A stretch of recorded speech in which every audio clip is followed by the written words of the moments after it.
Hello everyone, so today we have 2016 Honda Accord Sport model and customer complaint car is not getting started. So we diagnosed the problem and we came up on the point that starter is getting bad, starter is bad.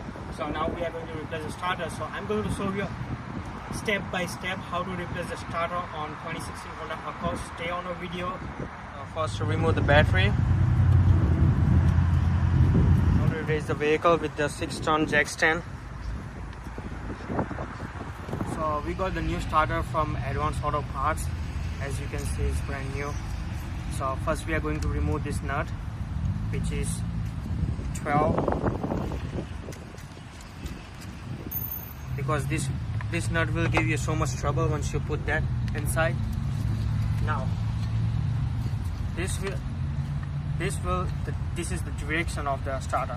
So this could be go on the top and this long nut go on right there. Just tie it up, and another one goes down on the bottom right there.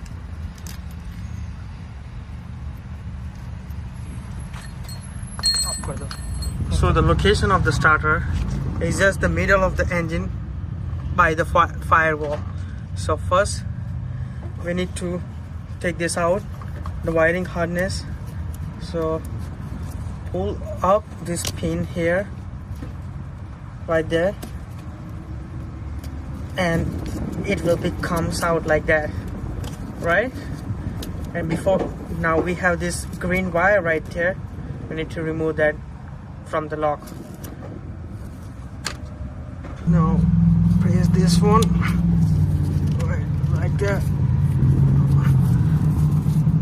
So finally we remove this pin. Let's remove this socket. You need to press from the top and pull to the back like that. There you go. So the socket is removed. Need to remove this rubber from the top of the 12mm bolt. As you can see, we finally removed the rubber bolt. We're going to remove the bolt of 12mm on the top. After very hard work, we finally able to remove this 12mm nut. So now our starter is completely disconnected with the wiring harness. Now we have to remove this 14mm right here, one bolt, and one on the top, very tight space.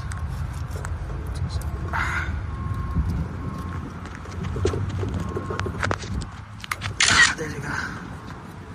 Finally we remove the starter.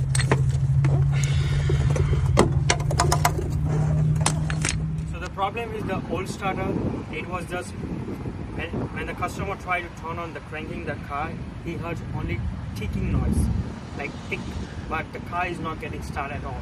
So that could be most of the time it's more likely the starter. But how you can test the starter? So for that you need to do a ground test first, and if ground test and everything is works fine, you get the voltage and everything, there is the most probably the starter is failed. And after 100,000 miles, the most common problem is failing the starter.